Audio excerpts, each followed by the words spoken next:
terms, been on council almost, this is my 9th year. We're gonna call our meeting to order. 1 minute. Let's not do that just yet. Yeah, I learned slowly. Never.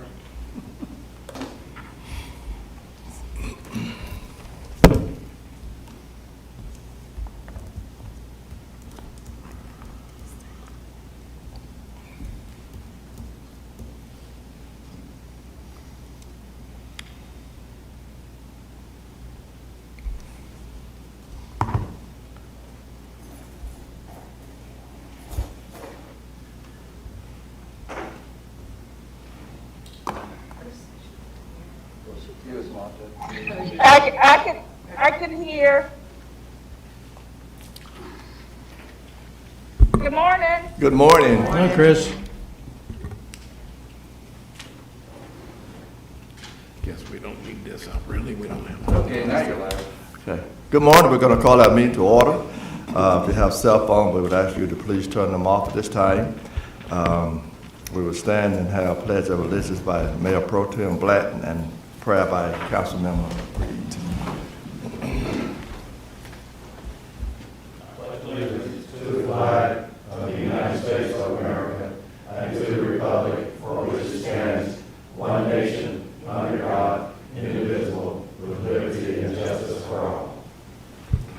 If you would like to pray with us this morning, would you please remain standing?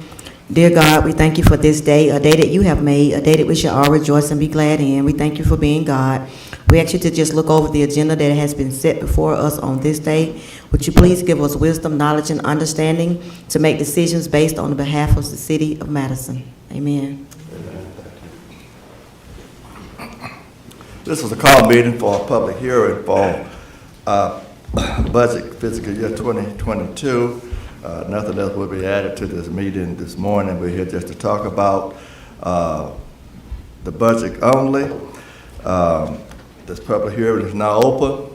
If there's anyone who would like to make comments against this public hearing, you may make those comments now. There's nobody attending virtually. That's good. Anyone prefer to call in, please do so now.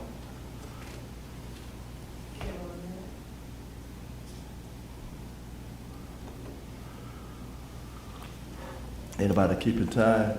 You keeping time, David? You want to give them the number? They have the numbers on the screen.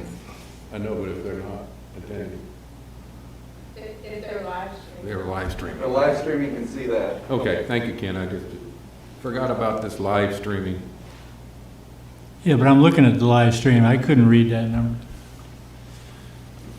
Is that what you're referring to on what's on Referring to the? the one up there, 706. The city The number is 706-707-8801. Thank you, Eric. It might not have got, it is a time delay, so it might not. You should not do it.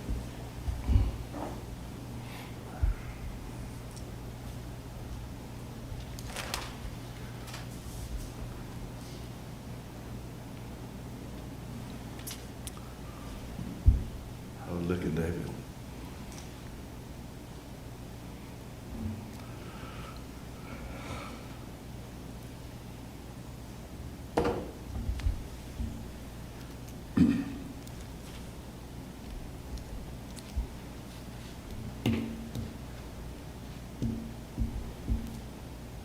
You see, if you look at it now, Eric, it's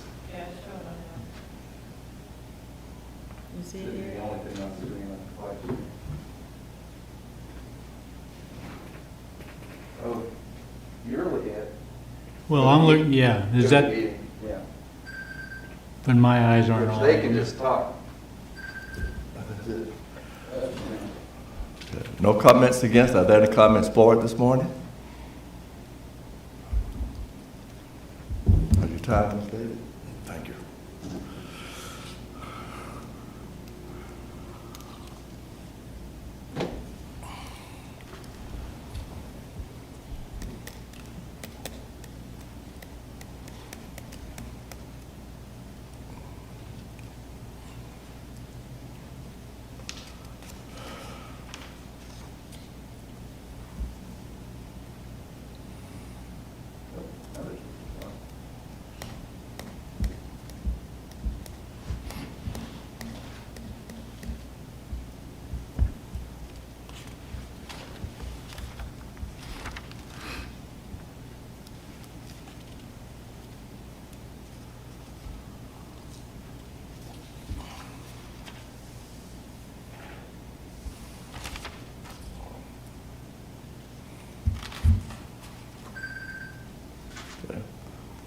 public hearing is now closed.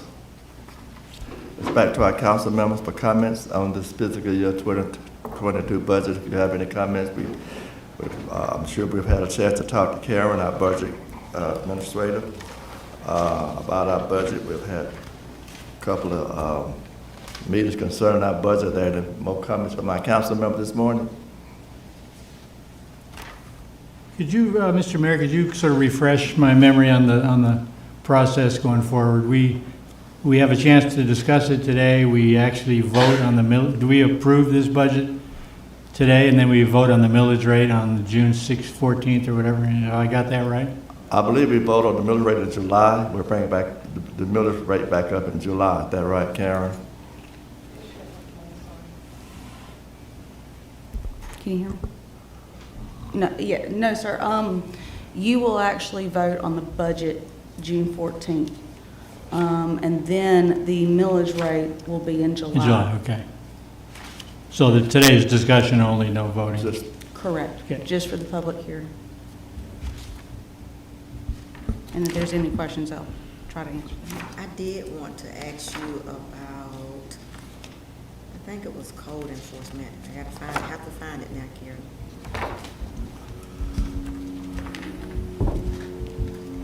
Yeah.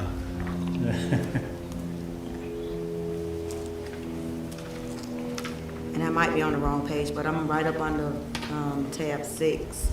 Right under tab 6, it says City of Madison Department variances. If we go to the second page, Second page, it's yeah. on the second page, and code enforcement is $102,500. I just want to know where that number came from.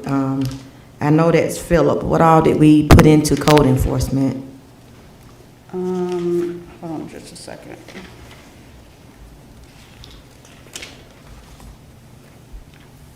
If you will, the next, your line item budget, if you'll turn to page 42. 42. You will see his department and what that is, Okay. and what makes up the 102,500. What page was that? 42 in the line item budget. In tab 6? I think, didn't we pull him out of police and put him somewhere else? But we did not put him back in a code enforcement department. So this is the first year he is back in a code, and the reason there's a big number is because there wasn't anything there last year. Is that correct? Correct. So we Wasn't did- an increase per se, it's just moved from one department to the other. Yes, so we did actually move him out of police and put him in a separate code enforcement department. And that is what is on page 42. So this is his department by himself? Yes, So code enforcement is just him, right? Yes. So his insurance is $9,000? that is what, yes, that's every employee's.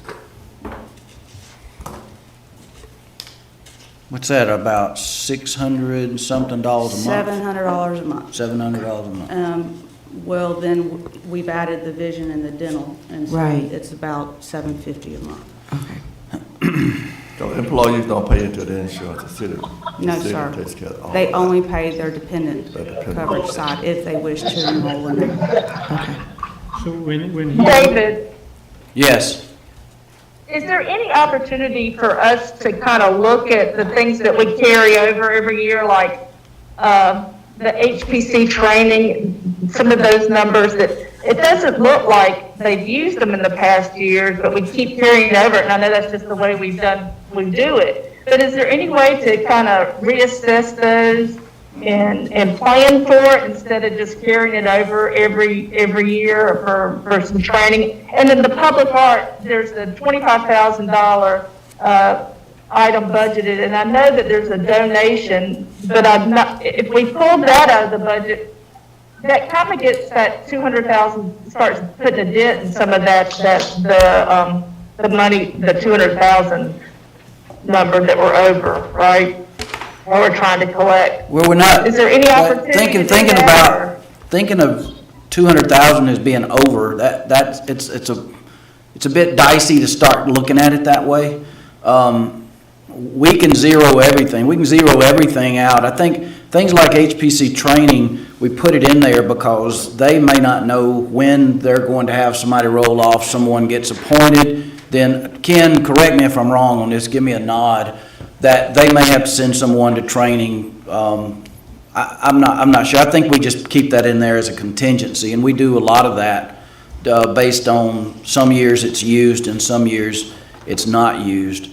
But That's right. We actually usually use that, but because of the pandemic, there was many fewer training opportunities, and the ones that they had were much cheaper because they were just virtual, so no hotels, no meals, none of that.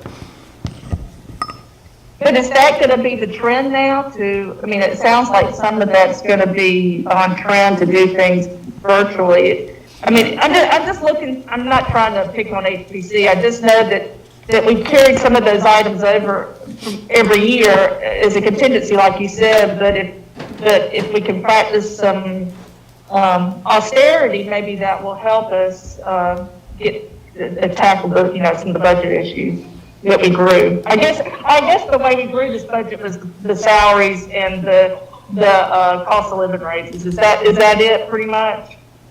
I'm sorry, I missed part of that. What you said, The salaries, the raises with the police and the cost of living. That's grown up budget. That's what I can see from. that's part of it, but trending budgets from one year to the next, when you're back at full force and you're predicting that you're going to be at full force in the police department, plus we've been, and I agree with this wholeheartedly, it's paying dividends, is to have raised salaries, starting salaries, and incentives to stay and to move, to stay with the city over time.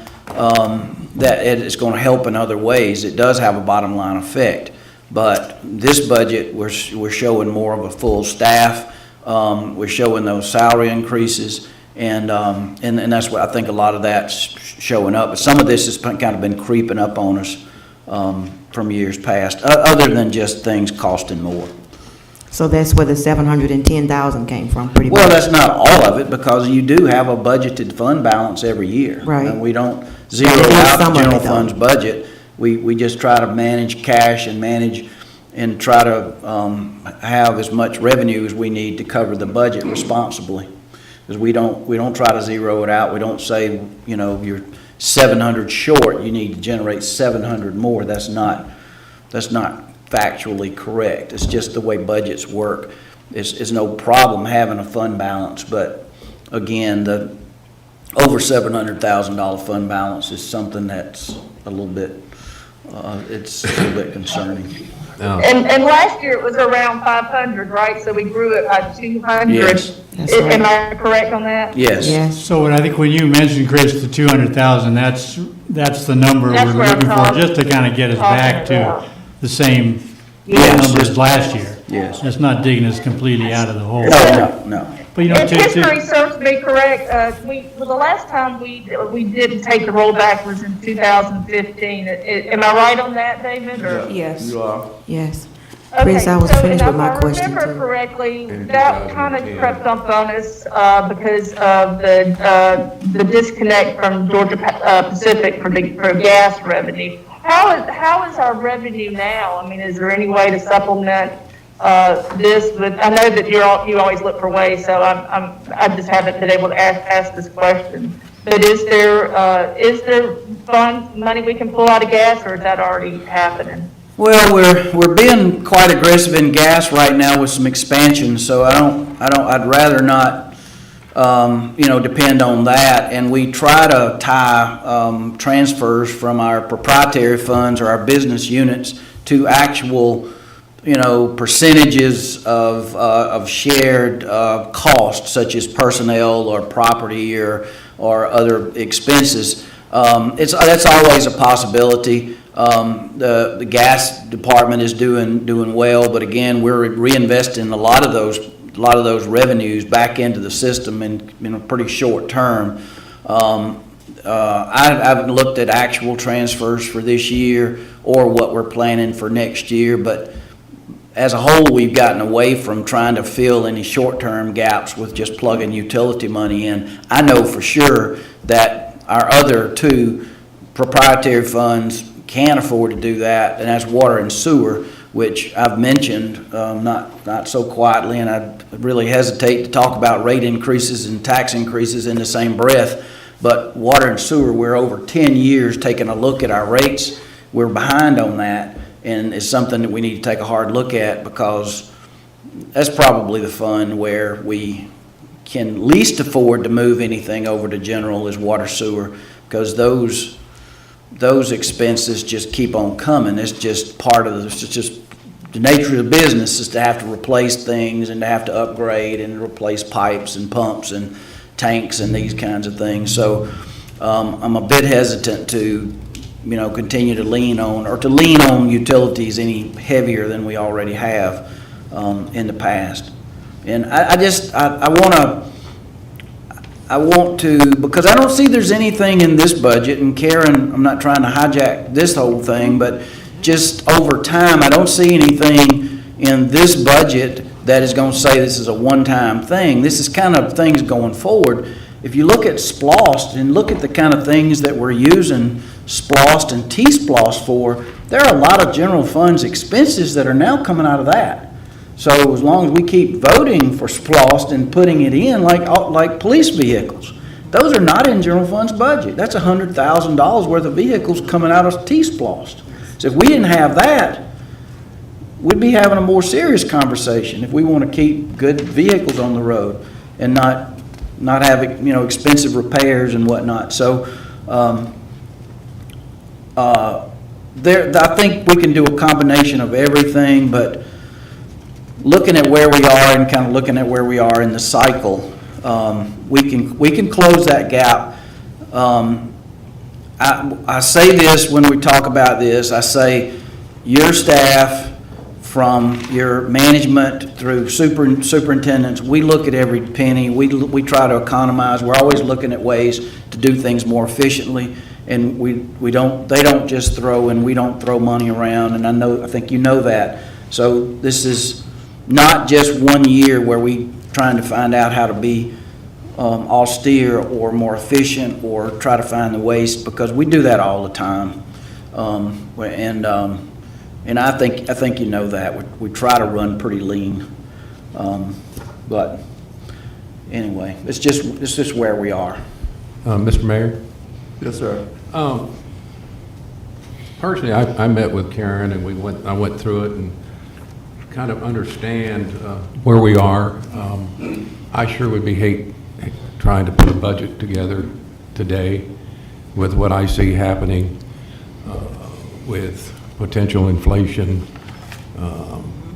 It's not looking good, and the cost of business is going up. So we either got to do one of two things. We got to figure out how to optimize our performance, and in the private sector, we are taught to use Pareto's principle, which is 80% of your cost is generated by 20% of the items on the budget. So we don't need to be looking at the small ticket items. We need to be looking at the big ticket items if we're going to cut and save money. So right now, I feel comfortable with the budget because you've been you're estimating tax revenues going up, what, 6%? Than what you told me? With the projected The digest. is about 6%. And I don't know about that digest. To me, it should go up more than that because of the sales in 2020 were very good. And property was selling. Yeah, but just also keep in mind, these are preliminary. I know, that's what I'm saying. So they're- It's a preliminary estimate of the tax digest. If that tax digest doesn't go up more than 6%, I would be surprised if it's a good tax digest analysis, because houses are selling 43% over value.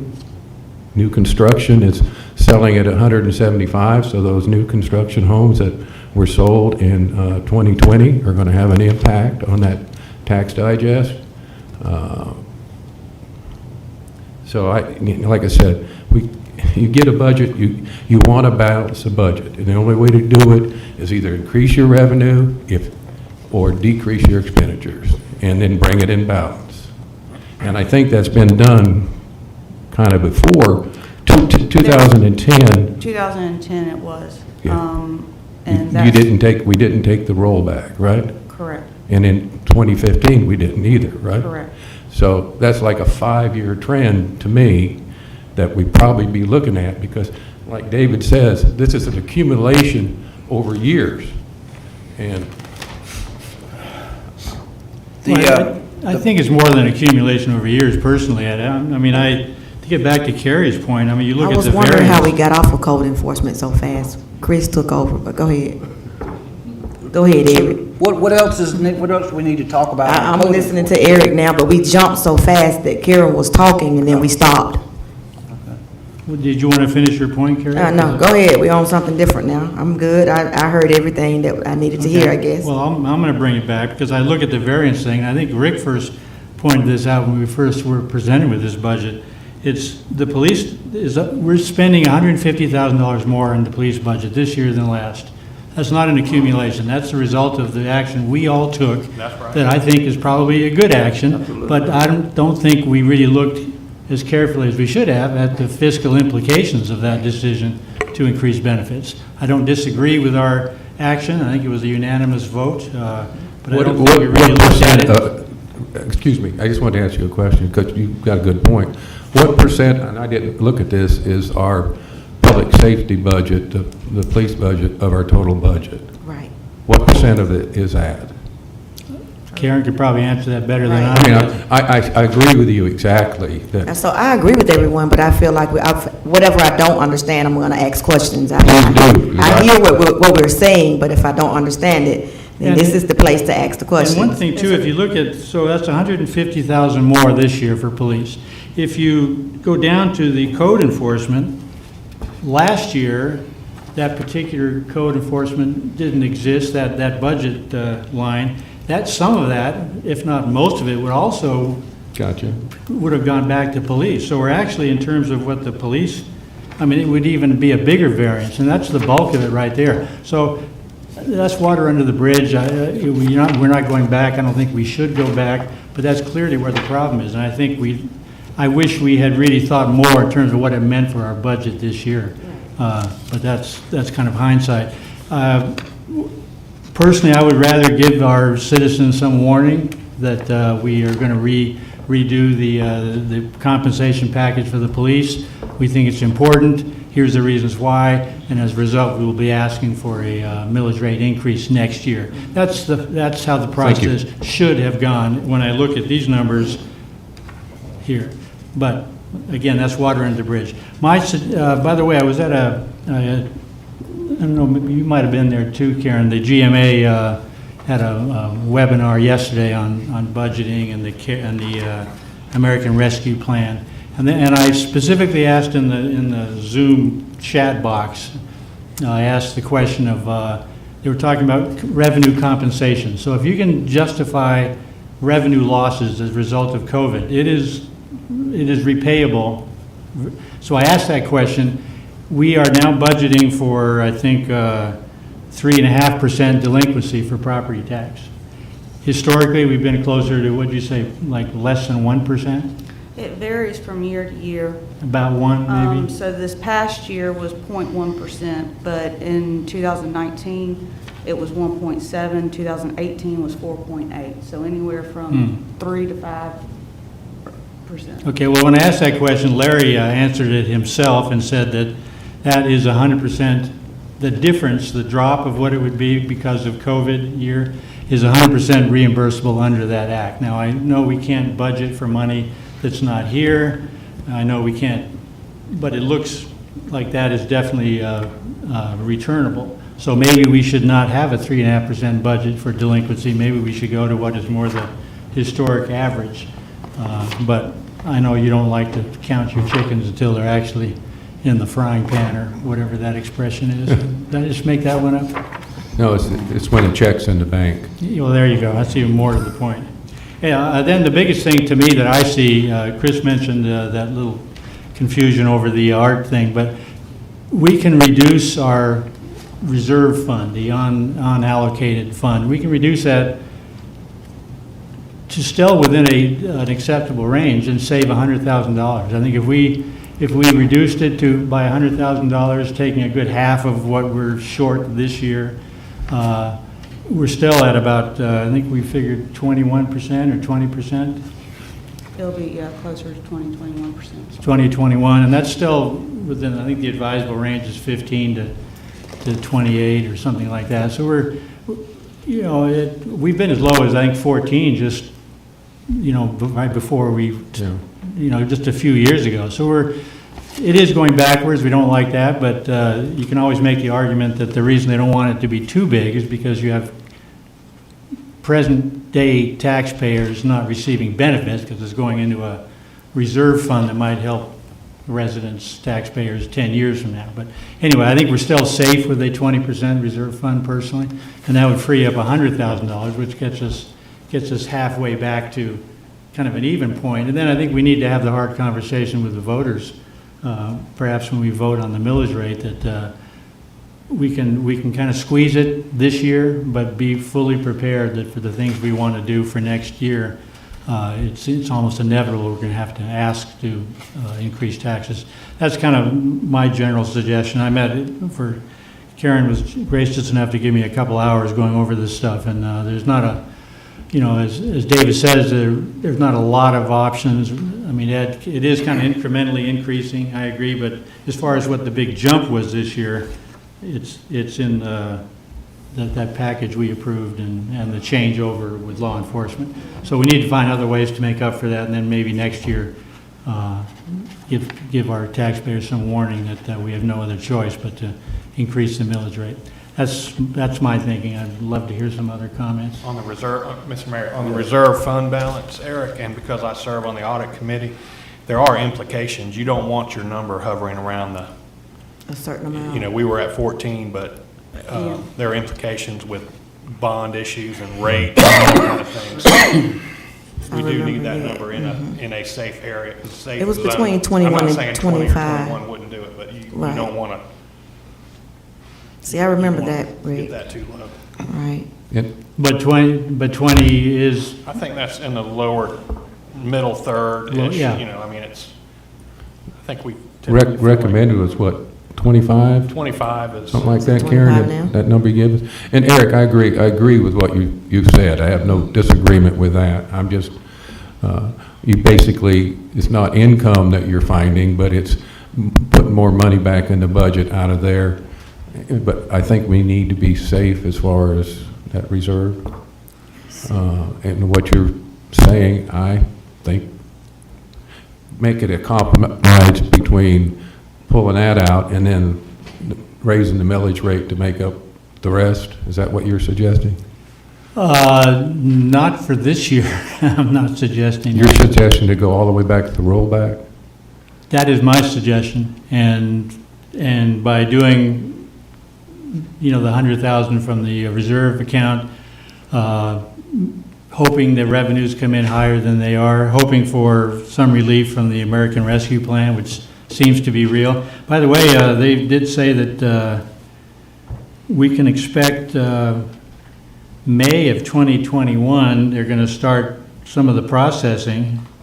It seems like some of those funding should be released a whole lot sooner than I was anticipating. But I do understand the budgetary needs of not counting on revenue till it's actually in hand. Can't count your chickens. Which before is they the hatch. problem with that art thing, by the way, because we haven't gotten the donation. But as far as the millage rate, I mean,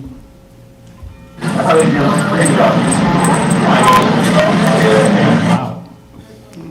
As far as the millage rate, I think, personally, Ed, I think we, at this point, I haven't totally decided. I'm not leaning towards increasing the millage rate myself. I think we can squeeze this budget one more year, but let the citizens know that next year, it seems almost inevitable, we will need to ask that. Maybe that's being disingenuous. Maybe we should just bite the bullet now. So You can certainly what's make the that difference argument. whether we tell them it's going to be this year, or it's going to be next year, because if we don't make it, but if we do make it, let's say we do take the 100 and balance it out, and we make it, we can go down next year. If all that comes in, then we can actually reduce our millage rate and go back. Isn't that right, Karen? We don't have to. What I'm saying is if we actually do accomplish everything. And So, I have a question. Karen, when was the last time we actually gave tax relief? I guess that's called a roll-up, right? Or reduce the millage rate. I don't think that's ever happened. While I've been in office, we've always just taken the roll back. And the second question is, if values, I mean, we talk about 2020 values, but 2021 values have even gone up higher. If the values continue to go up for next year's digest and we take the roll back next year, is it more punitive to kick the can down the road? So that's my question. Should we bite the bullet now or wait till next year, or do what Eric says and do a hybrid mix of trying to pull some money from the fund balance? You guys tell me. Chris, to answer your question, you either have a property tax increase or a property tax decrease, and as far as I know, we have never had one, a property tax decrease since I've been here, and I don't know about David, but no, that has never been done. We've always either taken the rollback or every so often have increased property taxes. Taking the rollback means the number that you put into the budget to generate property taxes stays the same. Don't even think about digest, don't think about the millage rate. That's just, I've said it before, it's just math. The digest, I had a phone call from a person that wasn't a citizen of the city, but is very thoughtful and was asking, and he saw the article in the paper and my quote and all of the, Chicken Little, the sky's falling, the whole thing. But they said, well, the digest ought to go way up. Well, the digest can go way up. It can double. That doesn't give you a way out, because if you go up by a certain percentage on your levy, it's a tax increase. It doesn't matter how it's distributed, correct? Correct. Because otherwise, in the past, before we did the 5-year history of the levy, before you had to show your trends, people, cities, counties, school boards, taxing entities would do what's called a backdoor tax increase. We're leaving our millage rate the same. Well, the digest is up 10%. So taxes go up by 10%. So it doesn't matter if the digest goes up. What that does is just it's a redistribution of the burden among your citizens. If I got my assessment notices at home, my value didn't change for this year. Yeah, mine did. So I don't know what they're going to do. You can't depend on the assessor. They're going to reevaluate, they're going to see where the market is, but there's going to be a lag. So to boil it back down, it's like, okay, how much money does the city general fund need to operate? What's the least amount? Whether you want to do it now, a phased approach, do a little bit now, use a little bit more reserves. My recommendation would be to do a modest increase this year, reassess next year, and see what you need to do. Not kick the can down the road, not, just if we see the shortfall and we need to take a little bit of modest, that's just me being here a while, being responsible for the budget for a long time. But I'm not saying it's going to be the ruination of the city if you take the rollback. I'm not saying that at all. We can make it work. So David, here's a question I have for you, and this is my concern, is areas that were traditionally $60,000 and $70,000 houses are now seeing their property values go up to like 180 and 200. So that will set the new assessments if it hasn't already. So even I don't know how it will. I don't. Maybe they're chasing sales and jacking prices. I don't know.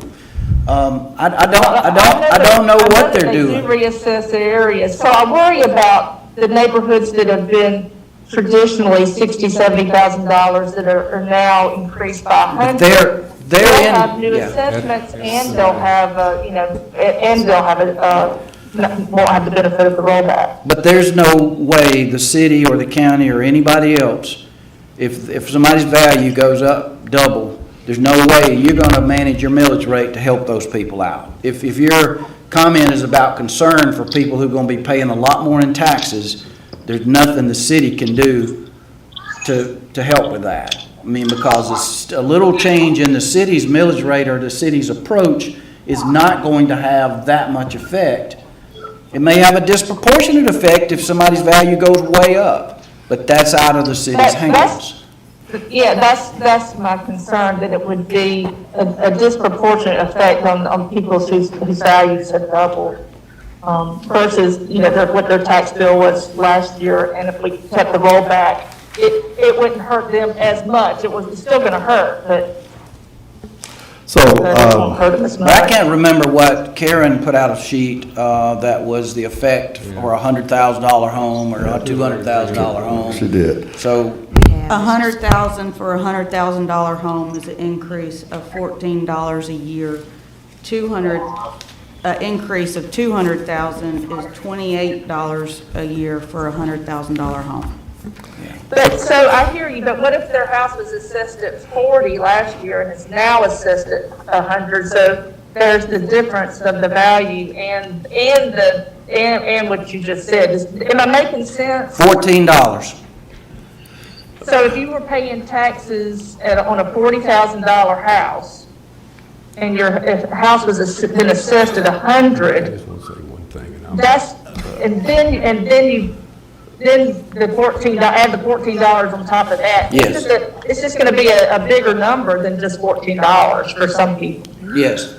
So I think maybe, this public But hearing, that's just my concern. yeah, and the public hearing, Chris, the public hearing was really to talk about our budget this morning, and we got time to talk about our tax increase, hopefully at our work session, Yes, sir. in June, because we're not gonna get that problem solved this morning.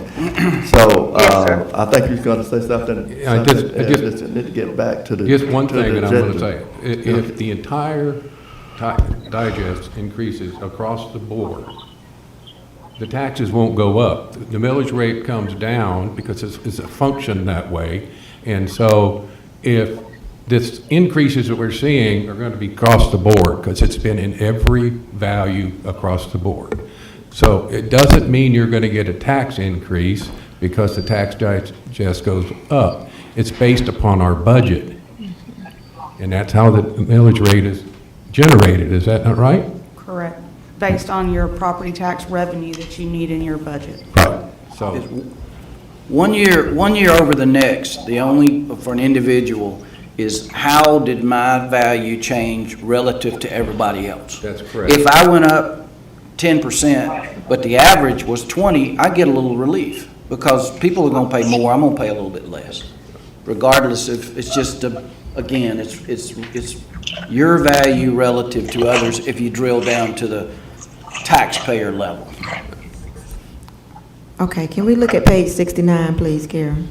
what page? 69, 69. Tab 6. Tab 6? tab 6 still.